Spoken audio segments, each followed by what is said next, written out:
vamos a hablar de mercados financieros, del escenario económico al que se enfrentan los mercados, a los que os enfrentáis vosotros como asesores financieros en el día a día.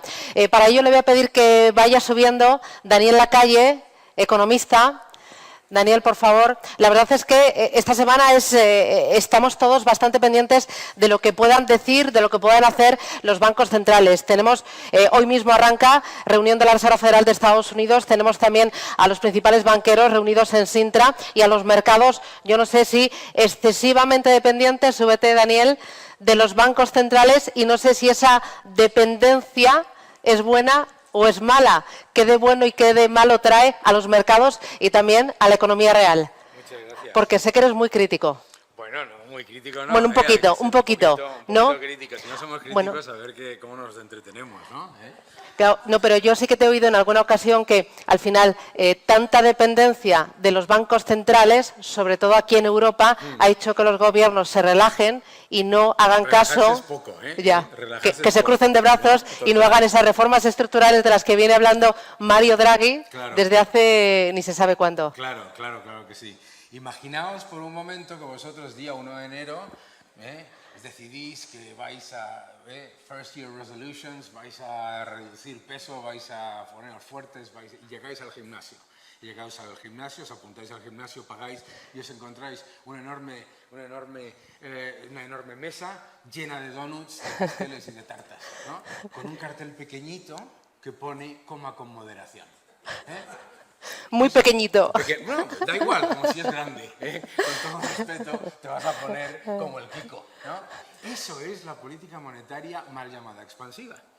Es decir, claro, Mario Draghi dice, los gobiernos tienen que hacer reformas estructurales. Y el gobierno dice, pero si nos estamos financiando en Eslovaquia, nos estamos financiando al 0,5% a 10 años.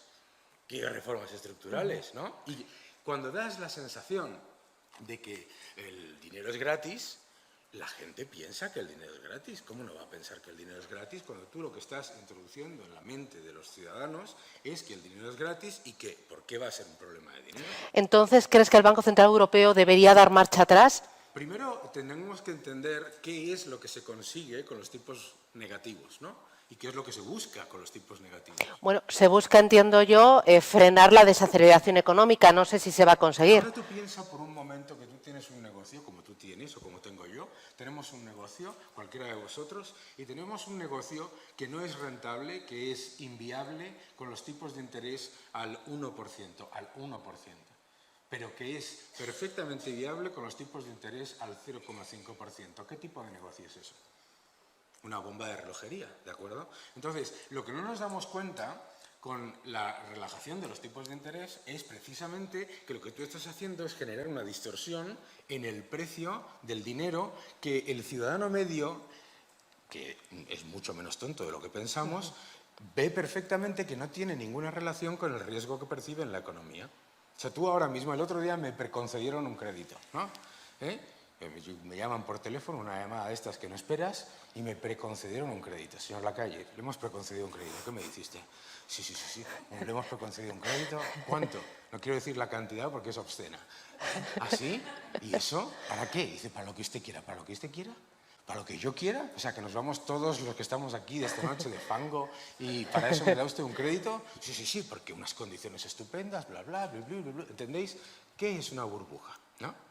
¿Quién de vosotros, muy sencillo, alzad la mano, ¿quién de vosotros compraría bonos de Latvia a 10 años al 0,4% de rentabilidad si el Banco Central Europeo no estuviese inyectando liquidez como un loco? Exacto. ¿Eso es una burbuja? Eso es una burbuja. La inexistencia de la demanda en el mercado secundario de un activo que parece aparentemente atractivo. ¿Y cómo salimos de aquí? No salimos de aquí. Eso es lo que nos... No es una broma. El ejemplo lo tenéis en Japón. En 1989, Japón tomó exactamente la misma decisión que nosotros hemos tomado, no es ningún problema. Y la decisión es que no duela, ¿de acuerdo? Cuando tú entras en periodos de exceso, tienes dos oportunidades, que es lo que hablábamos antes de lo que haces el 1 de enero cuando intentas adelgazar o intentas ponerte más fuerte o intentas ponerte más guapo, ¿no? Que no duela. Y si dices, hombre, es que esto de hacer ejercicio es horroroso, yo boxeo, estoy hecho polvo hoy, clase, A mí lo de sudar no va conmigo. horroroso, sudas, trabajo y tal, hecho polvo, unas agujetas que no te puedes ni bajar de ahí, tal, tremendo. O te compras un espejo de esos que adelgazan. Un espejo de esos que adelgazan. Eso es la política monetaria. ¿Y por qué no sales de ello? Porque el incentivo que tiene, tú lo acabas de decir, el incentivo que tienen los estados a hacer esas reformas estructurales es inexistente. Tú imagínate que eres el presidente de cualquier gobierno de la eurozona y que te encuentras la producción industrial cayendo, las ventas de coche de esta mañana pobrísimas, cayendo un 7% en España, etcétera, etcétera, tal cual, no sé qué, no sé cuántos.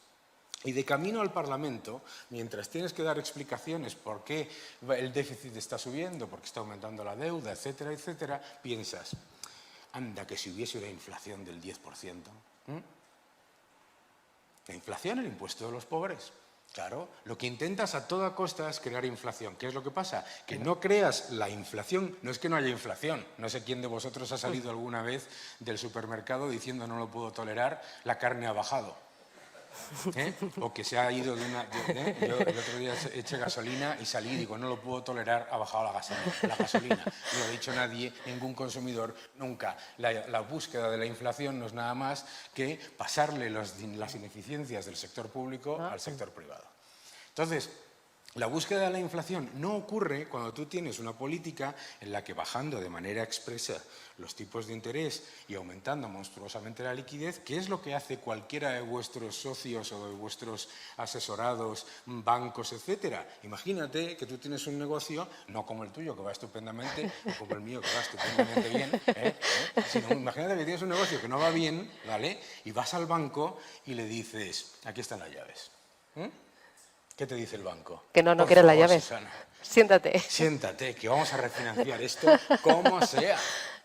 Claro, el 80% de la inversión, de la formación bruta de capital de la eurozona es reciclaje de capital. Es decir, es intercambio de cromos, ¿no? La refinanciación de los préstamos, ¿os acordáis de los préstamos de difícil cobro, ¿no? La refinanciación de los préstamos de difícil cobro a tipos absolutamente desproporcionados es parte del problema. Eso es zombificar la economía, para que no duela. Pero que no duela también tiene un efecto colateral, que es el estancamiento.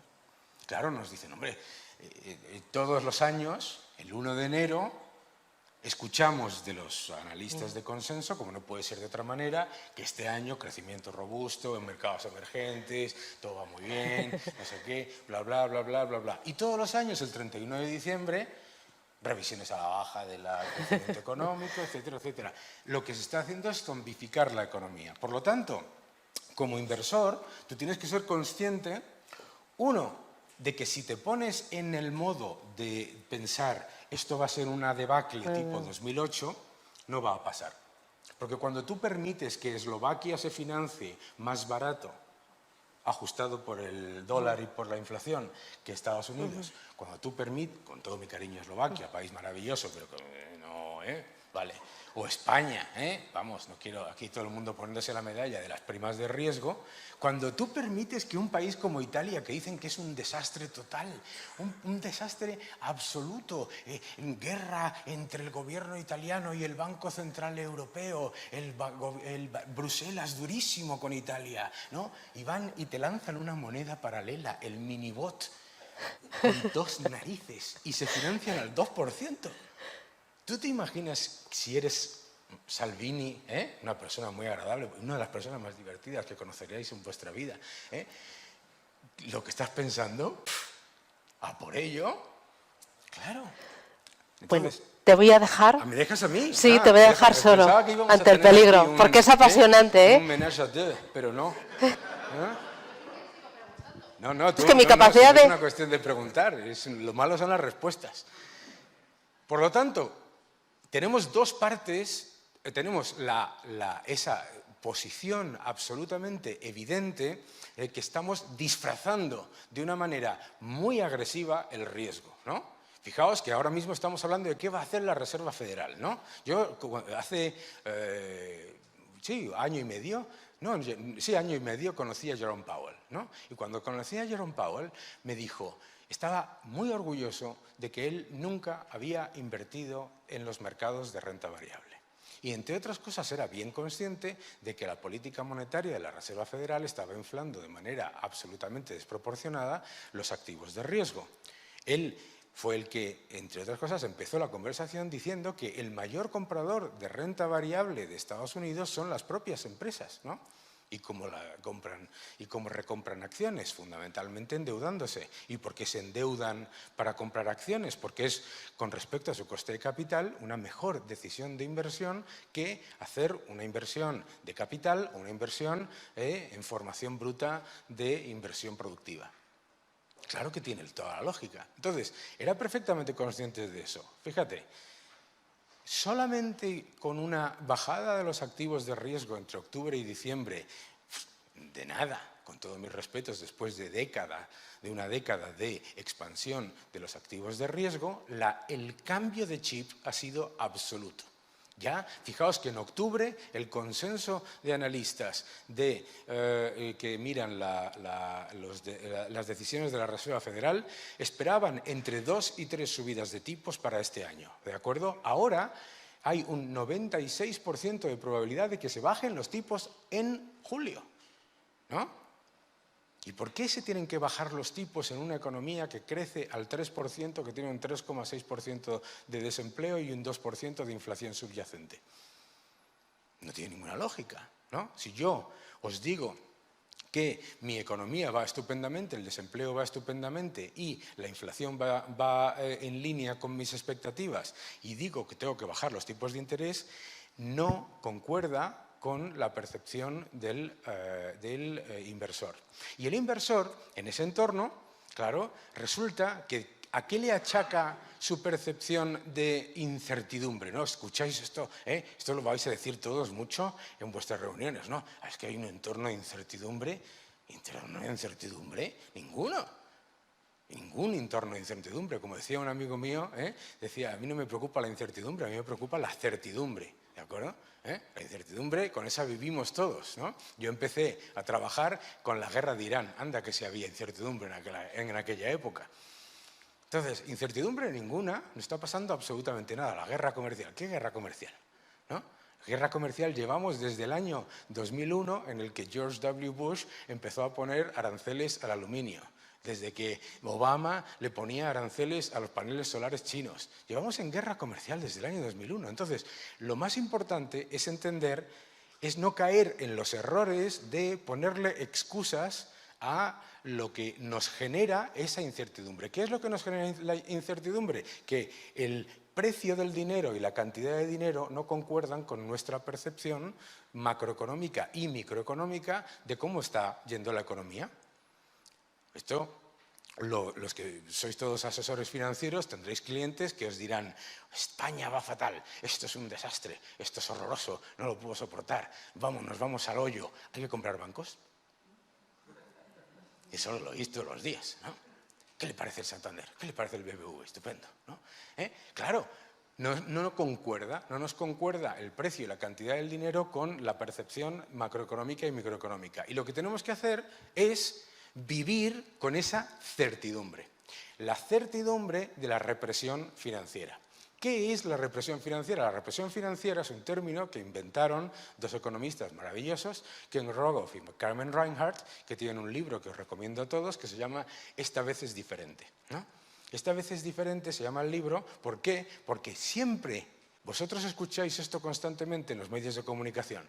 Se van a imponer tipos de interés negativos, ¿no? Que han sido un fracaso en todos los países nórdicos en los que se implementaron. ¿Pero por qué se van a imponer? Porque esta vez es diferente.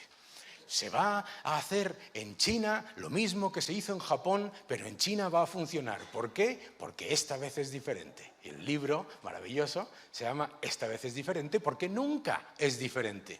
Porque siempre el resultado es el mismo, ¿de acuerdo? Entonces, tenemos que ser conscientes, primero, de que el riesgo que se generó en la crisis del año 2008, ¿de acuerdo? Lo que ha pasado es que se ha trasladado la toma de riesgo excesivo de los sectores privados a los bancos centrales. Es decir, estamos pasando el riesgo de un sitio a otro, ¿no? Fijaos.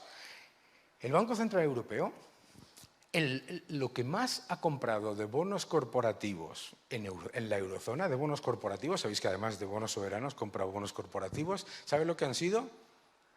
Compañías de automóviles alemanas, ¿de acuerdo?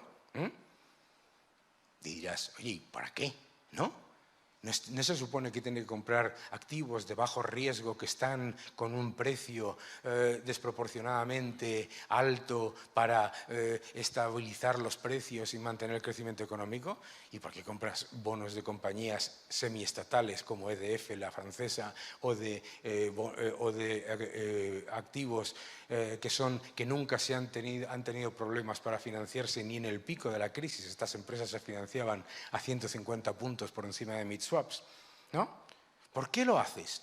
Para hacer mucho más caro el activo de menor riesgo e incentivar al inversor, primero, a no ahorrar y segundo, a invertir en los activos de mayor riesgo, eso que nosotros llamamos la búsqueda del yield, la búsqueda de la rentabilidad, que hace que un japonés, al encontrarse que su bono no le da ningún tipo de rentabilidad, dice, bono a 10 años de Grecia al 1,5%, qué gran oportunidad, ¿no? Entonces, tenemos que ser conscientes de que ese periodo de represión financiera que empezó de manera mucho más agresiva en el año 2008, pero que se retrotrae al año 2001 cuando se bajan los tipos de interés de manera agresiva, lo que genera son ineficiencias dentro de los mercados financieros, ¿no?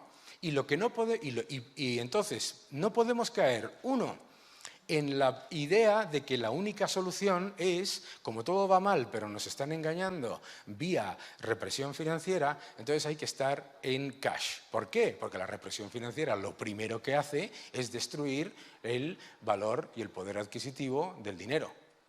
¿De acuerdo?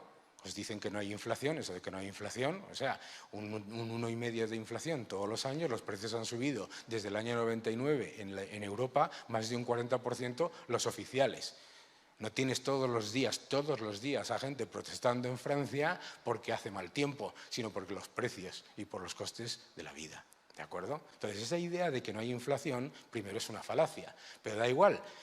La realidad es que no puedes estar en monetario porque te está destruyendo rentabilidad constantemente vía política monetaria, ¿no? O sea, ¿qué piensa un banco central cuando tú ahorras? Me gusta. Claro. Entonces, lo que tenemos que ser conscientes es que estar en monetario no tiene ningún sentido. Que pensar que el mundo se va a ir a una crisis como la del año 2008, todos los años, todos los días, yo creo que todos los meses alguien vaticina el colapso. Claro que sí. Claro que sí. Hombre, en algún momento vas a tener razón.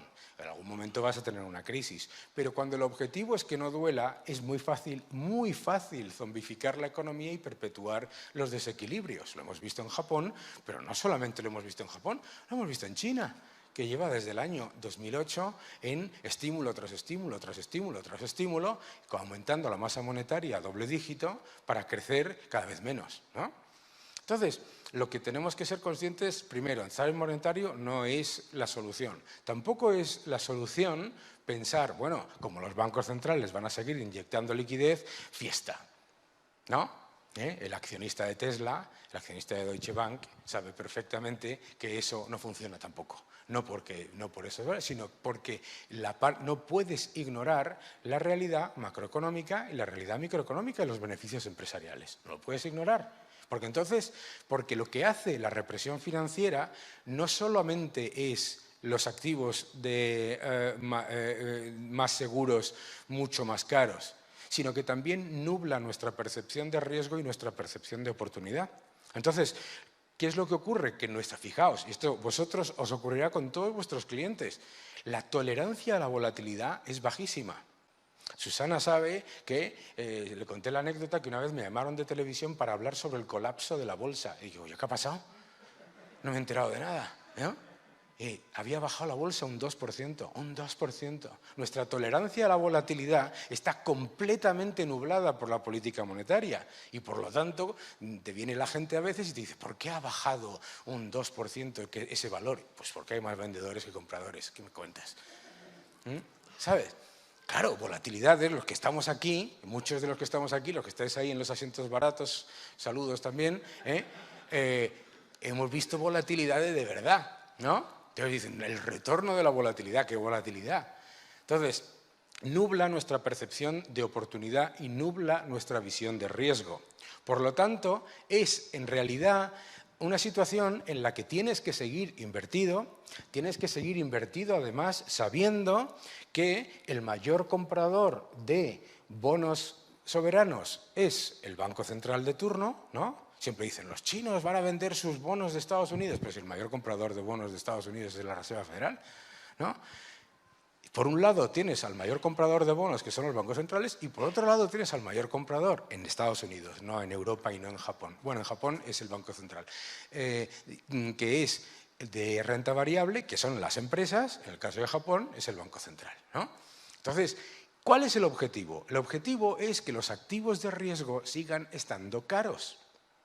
Pero eso no le genera más confianza al inversor, ¿no? Porque estás notando que hay que todos esos factores no concuerdan con que ves que los beneficios empresariales son mucho peores, con que ves que los datos macroeconómicos son mucho peores. Pero claro, mucho peores no son una enorme recesión, un enorme colapso, etc. Eso es lo que nos tenemos que dar cuenta. Por lo tanto, lo normal en ese entorno es que la inflación, donde se genere, es donde va el dinero. Claro que hay inflación en los precios, pero donde hay una hiperinflación, esos son los activos de riesgo. ¿En dónde se genera la inflación? En esos activos de riesgo, en el bono de Latvia a 10 años, en el bono de Grecia, en el bono de España, etcétera, etcétera, etcétera. Pero tienes que ser consciente de que estás en una burbuja. ¿Por qué tienes que ser consciente de que estás en una burbuja? Porque cuando tú estás en una burbuja, oye, pues puede haber recorrido, como se dice, ¿no? Puede haber recorrido, pero tienes que ser consciente que no hay demanda secundaria en el marginal. No hay demanda en el mercado secundario a esos precios, ¿no? Si nosotros tuviésemos que pensar en un entorno de tipos normalizados, sinceramente, ¿qué rentabilidad le exigiríamos al bono a 10 años de España, de Italia, de Grecia, de cualquiera de los países de la eurozona, probablemente de Francia también? ¿Qué rentabilidad? Pues a lo mejor el doble, a lo mejor el triple. Tendríamos que empezar a pensar en el doble o el triple de la rentabilidad actual para pensar en oportunidades. Entonces, ¿qué es lo que nos damos cuenta en ese sentido? 3 factores. El primero, ¿cuál es la moneda de reserva del mundo? Por mucho que quiera el euro, por mucho que quiera el yuan, por mucho que quiera un gobierno u otro, la moneda de reserva del mundo es el dólar y por lo tanto en entornos en los que la gente percibe incertidumbre, que en realidad solo es certidumbre, lo que hace es sacar activos de monedas arriesgadas en las que la represión financiera sí genera inflación y destrucción absoluta del entorno monetario. Fijaos lo que está ocurriendo con Argentina, fijaos lo que está ocurriendo con Turquía, con la India, la rupia. Y lo que hace es salida de activos de los mercados emergentes, de los países más débiles, a el dólar como moneda refugio. El segundo factor es, por supuesto, lo que es caro se convierte en más caro. Y sobre todo como inversores value, que somos muchos, ¿no? Y lo que consideramos value sigue ahí muerto de asco. Sigue, oh, qué barato está esto, y todos los años igual, qué barato está, y esto no sube ni muerto. Y la razón por la que no sube lo que es barato, ¿vale? Lo que es aparentemente barato, es porque son los primeros perjudicados de la represión financiera. Si tú zombificas la economía, mantienes la sobrecapacidad y perpetúas el sobreendeudamiento, los sectores que más dependen del ciclo y que suelen ser los que son aparentemente más baratos y los sectores que son aparentemente más, digamos, en múltiplos bursátiles más atractivos, son precisamente los sectores que salen más penalizados. Porque tú estás invirtiendo decisivamente, desde el punto de vista de la política monetaria, la percepción de riesgo de los activos aparentemente sólidos. Y esto, ¿por qué? a los más agresivos. ¿Por qué? Porque es la traslación de riesgo y de capital de los más, del ahorrador. Lo mismo que haces con la represión financiera, trasladas capital del ahorrador al endeudado, es exactamente lo mismo. Por lo tanto, si nosotros miramos ahora mismo los mercados financieros globales, lo primero que nos encontramos es unos mercados, oye, me están diciendo, hay que ver qué mal está el mercado. Pues, estaba mirando y esta mañana las bolsas han subido un 7, un 10%, los bonos se han apreciado un 20, un 30% y las materias primas que me dicen que se están yendo a la porra, la que peor lo ha hecho, el cobre, un menos 4%. Un menos 4%, el cobre es precisamente la demostración, el cobre es un gran reflejo del entorno macroeconómico, es el reflejo de que nos movemos hacia un entorno de estancamiento. Entonces, ¿dónde tenemos más riesgo? Donde tenemos más riesgo es si pensamos en la parte más agresiva del ciclo, en los activos más expuestos al ciclo, en los activos expuestos a que suban los tipos de interés, porque los tipos de interés, mis queridos amigos, no van a subir. O por lo menos no van a subir a corto plazo, no a corto plazo. Y cuando digo corto plazo es pues, bastante más largo plazo de lo que uno tendría que pensar. Los tipos de interés es muy difícil que suban. ¿Por qué? Porque los bancos centrales continúan pensando que el problema, la razón por la que vosotros no consumís, la razón por la que vosotros no invertís y la razón por la que las empresas no invierten más es por una cuestión de precio de dinero y están equivocados. O sea, las empresas no están invirtiendo menos de lo que necesitan y los consumidores no están consumiendo menos de lo que necesitan. Están consumiendo menos de lo que pone en la hoja de Excel del planificador central, que necesita que todo eso suba a niveles de burbuja para reducir los desequilibrios de los estados. Entonces, uno, los tipos de interés no van a bajar a corto plazo. Dos, no van a subir, perdón, no van a subir a corto plazo. Dos, los sectores de renta de posición van a seguir siendo los pagafantas de la recuperación mal llamada. Todo sector de renta de posición que vosotros veáis, todo sector que veáis que tiene activos cautivos, ese para mí, vía fiscal o vía monetaria. Tercero, desde el punto de vista de activos monetarios también, no podemos caer en la trampa de creer que se va a crear presión inflacionista. Si en Estados Unidos con un 3,6% de desempleo, con los salarios subiendo un 2% y la economía creciendo al 3%, las expectativas de inflación han bajado del 2,4 al 2, de verdad lo último que deberíamos apostar es a que la inflación oficial suba. Y la razón es porque estamos zombificando y perpetuando la sobrecapacidad. Entonces, todo eso no es negativo. No es negativo, todo eso es simplemente lo que todos estáis percibiendo todos los días. Y pensar que va a cambiar dentro de 6 meses simplemente nos lleva a veces a cometer errores, ¿no? Yo cometo errores todos los días, al menos 3 veces. Pero cometer errores y echarle la culpa a otra cosa, ¿no? El otro día me decía uno, oh, es que fíjate, una empresa de retail británica caía un 27% en bolsa, estaba yo en la televisión allí y de repente estaba cayendo un 27% en bolsa. Y dice, no, es por el Brexit. ¿Qué cojones va a ser por el Brexit? ¿Qué va a ser por el Brexit? Es porque vas desde mi casa hasta Leicester Square, tienda de ropa, tienda de ropa, tienda de ropa, tienda de ropa, tienda de ropa, tienda de ropa, tienda de ropa. Oh, es que hemos vendido menos ropa, no me fastidies. El mundo, esto es como, yo siempre digo que el problema de la política de demanda es que si tú pones una zapatería al lado de 7 zapaterías y quiebras, le echas la culpa a la falta de pies. Y es eso lo que estamos haciendo, claro. Dices, oye, es que hay que ver qué mal le está yendo a Primark o qué mal le está yendo a esta empresa. No, no es que le esté yendo mal, es que hay 750 iguales que están haciendo exactamente lo mismo y que encima se financian al 0%. Por lo tanto, no esperemos grandes aumentos de la inflación, no esperemos grandes aumentos de los activos mucho más cíclicos, pero tampoco esperemos que nos van a dar la fantástica oportunidad de una corrección agresiva que ponga los activos que nosotros consideramos caros baratos. Porque no va a ocurrir. O por lo menos van a hacer todo lo posible porque no ocurra. Por supuesto que hay volatilidad, pero si consideramos volatilidad lo de octubre, pues tenemos un problema con la realidad, con la estadística y con las matemáticas.